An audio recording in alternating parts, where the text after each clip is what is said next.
Estou aqui na cidade de Echizen, no Japão, lugar abençoado. Agora são 5h30, mais ou menos, 5h40. E nós estamos, eu estou acompanhando o sol nascer, né? Então, estou desde as 4h30 da manhã aqui. E o sol aqui nasce no verão, o sol nasce às 4h30 da manhã. Olha só que abençoado, que diferente, né, do Brasil. O Brasil é um pouco mais tarde que o sol nasce, mas aqui no Japão, durante o verão, tá nascendo às 4h30. 4h30 já tá o sol subindo já, né? E eu vim trazer uma mensagem para você, uma mensagem para te abençoar. Hoje é dia que eu vou abrir um jejum, né? Que na nossa igreja nós estamos fazendo aí uma campanha de jejum e oração. E alguns irmãos foram escalados em outros horários, e o horário que eu fui escalado é das 6 às 13 horas. Então daqui a pouco eu vou abrir o meu jejum no fim desse vídeo aí, para que Deus abençoe dois países, o Brasil e o Japão. É lógico que os outros também, mas esse jejum é específico para esses dois países. São dois países que precisam de mais de oração. O Brasil, porque nós sabemos, conhecemos a situação do Brasil. O Brasil está vivendo uma crise muito forte. E também o Japão, porque o Japão precisa conhecer a palavra de Deus. Então estamos orando para que Deus quebre as correntes do mal. Deus quebre as correntes que tentam parar o evangelho no Japão. Para que a gente possa pregar aqui nesse país abençoado que é o Japão. Para que a gente possa pregar e os corações estejam preparados para receber a palavra de Deus. Então a mensagem que eu queria trazer é uma mensagem aqui no livro de Mateus, capítulo 26, a partir do versículo 36, onde fala que Jesus está em Getsemane. Olha só, eu vou começar a ler então, irmãos. Então chegou Jesus com eles a um lugar chamado Getsemane, e disse a seus discípulos: assentai-vos aqui enquanto vou além orar. E levando consigo Pedro e os dois filhos de Zebedeu, começou a entristecer-se e a angustiar-se muito. Olha só, Jesus ele começou a entristecer e a ficar angustiado, porque estava chegando na hora dele ser sacrificado por toda a humanidade. Nós sabemos que Jesus foi crucificado, foi morto, e depois do terceiro dia ele ressuscitou aos céus e subiu aos céus para se assentar ao lado do seu Pai, de Deus amado. Então ele subiu aos céus. Mas antes disso ele deveria padecer, ele deveria sofrer todas as dores da humanidade. Todos os nossos pecados foram tomados sobre Jesus Cristo na cruz. Mas estava chegando, nesse momento que a gente está lendo aqui, estava chegando o momento, então Jesus entristeceu-se. Porque ele sabia o que estava para acontecer. Então lhes disse: a minha alma está cheia de tristeza até a morte. Ficai aqui e velai comigo. Então ele chamou alguns dos seus discípulos, incluindo Pedro, para velar com ele, para guardar com ele o lugar, né?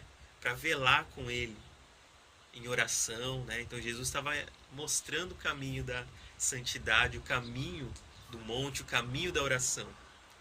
E a palavra continua assim, ó: e indo um pouco mais para diante, prostrou-se sobre o seu rosto, orando e dizendo: meu Pai, se é possível, passe de mim esse cálice, todavia não seja como eu quero, mas como tu queres.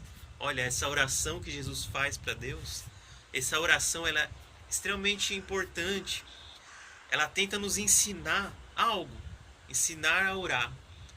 E a gente deve orar de que jeito? Aqui tá falando prostrado, né? Jesus se prostrou e orou. Então ele falou: Pai, afasta de mim esse cálice, quer dizer, afaste de mim esse sofrimento. Ele estava sofrendo com aquele momento, mas ele disse também: mas que seja feita a tua vontade e não a minha vontade, que seja como tu queres e não como eu quero. E voltando para os seus discípulos, achou-os adormecido e disse a Pedro: então nem uma hora pudeste velar comigo? Vigiai e orai, para que não entreis em tentação. Na verdade, o espírito está pronto, mas a carne é fraca.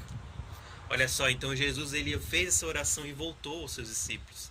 Mas quando ele voltou aos seus discípulos, os discípulos estavam adormecidos, irmãos.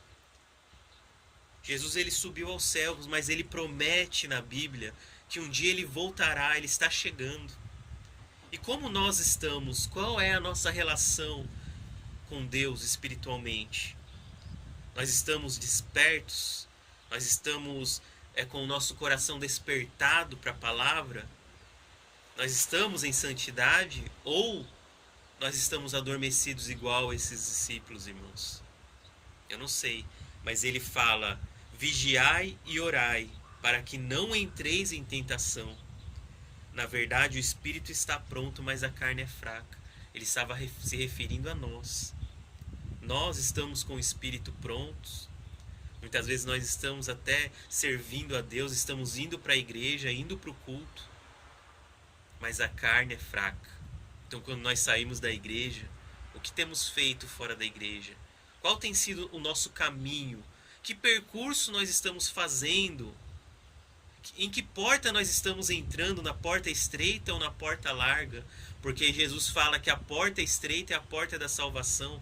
Poucos passarão por ela. Mas a Bíblia também fala que a porta larga é a porta da perdição.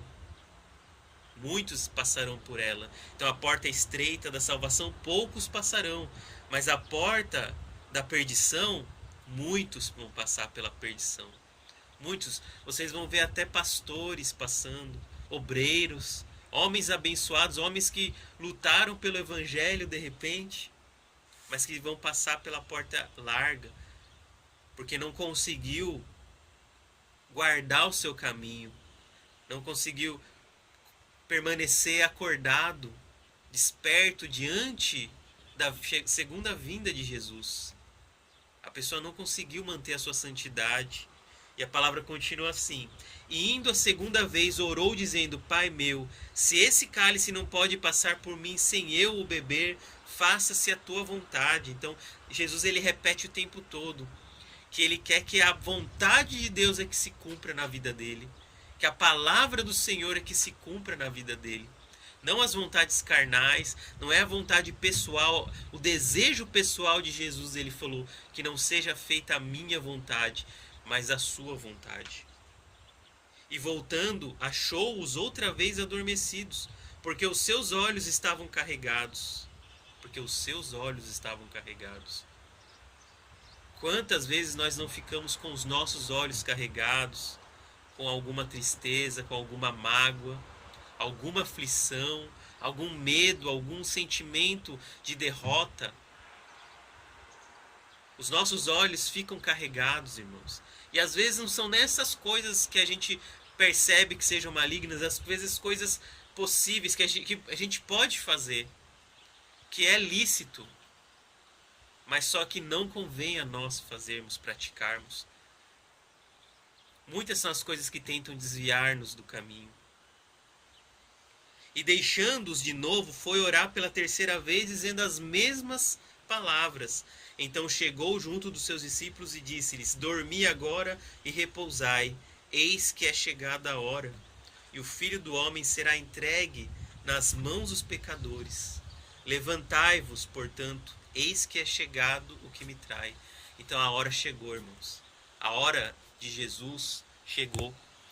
A hora que ele vai passar por esse momento, a hora que ele vai passar por essa cruz, chegou. E Jesus está falando que a nossa hora também vai chegar. A nossa hora também vai chegar em algum momento. E como a igreja de Jesus está se comportando? Como o coração da igreja de Jesus está diante da vinda de Jesus? Muitos são os que adormecem pelo caminho, infelizmente isso acontece, irmãos. Mas nós não podemos deixar isso acontecer, mesmo que seja difícil, mesmo que nós estejamos com muito sono, irmãos. Nós não podemos deixar que o nosso coração adormeça, que os nossos olhos adormeçam, ainda que seja difícil, ainda que pareça impossível aos nossos olhos, mas nós temos que crer. Então, irmãos, eu vou fazer uma oração e vou abrir esse jejum. E você pode acreditar que você será abençoado. Feche seus olhos, põe a mão no seu coração. Senhor Jesus e amado Pai, nós estamos aqui diante da Tua presença, meu Pai, para Te agradecer por esse momento. Obrigado, Pai, pelo sol que o Senhor dá a nós todos os dias como luz. Obrigado pela água, pelo nosso alimento, por tudo, Pai. Nós te agradecemos pela nossa vida, pela tua palavra. A tua palavra fala que nem só do pão viverá o homem, mas de toda palavra que provém da sua boca. Então, meu Pai, que o Senhor nesse momento seja exaltado, Pai. Que o seu nome seja exaltado para todo sempre. Seja onde estivermos, Pai, que nós sejamos luz para o mundo. Porque o Senhor é luz e que as pessoas não nos vejam, mas vejam o Senhor. E eu abro esse jejum nesse momento, Pai, para pedir que o Senhor abençoe o país chamado Japão. E que o Senhor abençoe esse país chamado Brasil, Pai. Porque muitas são as aflições dos brasileiros nesse momento. Muitas são as crises, porque as pessoas estão passando. Muitas são as dificuldades, mas o Senhor nos livra de todas elas. E também abençoe o Japão, Pai. Abra o coração dos japoneses, abra os olhos dos japoneses, Pai.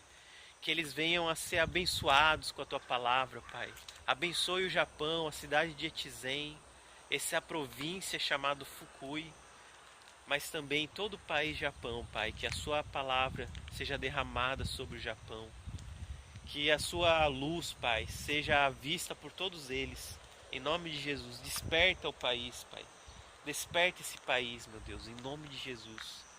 Esse jejum, Pai, é para que o Senhor os abençoe grandemente. E quem precisar de cura, que seja curado. Quem precisar de conforto, consolo, que seja consolado, Pai. Console, meu Deus. Porque os japoneses, eles aprenderam durante toda a vida deles, Pai, a idolatrar falsos deuses. Mas isso porque eles não conheciam a Tua palavra, eles não conheciam a verdade, eles não conheciam o Evangelho. Então perdoa, Pai, e traga a sua palavra e traga a verdade para o Japão, porque Jesus Cristo é a verdade, o caminho e a vida. Então que essa palavra possa abrir o caminho aqui no Japão, Pai, e que almas sejam conquistadas. Nós oramos também pelos nossos pastores, o pastor Galindo, a pastora Cláudia, que estão administrando a igreja Dunamis aqui no Japão. Nós oramos também pelos irmãos da igreja, mas não só da nossa igreja, mas de todas as igrejas do mundo. Que aqueles homens e mulheres que são perseguidos pelo Evangelho no mundo todo, Pai, sejam protegidos, sejam livrados pelas suas mãos, Pai. Em nome de Jesus. Abençoe quem estiver vendo esse vídeo. Em nome do Senhor Jesus. E traga um milagre na casa dessa pessoa. Traga esperança, traga a Tua palavra. Em nome do Pai, do Filho e do Espírito Santo. Amém. E graças a Deus. Então, irmãos, que você seja abençoado no dia de hoje.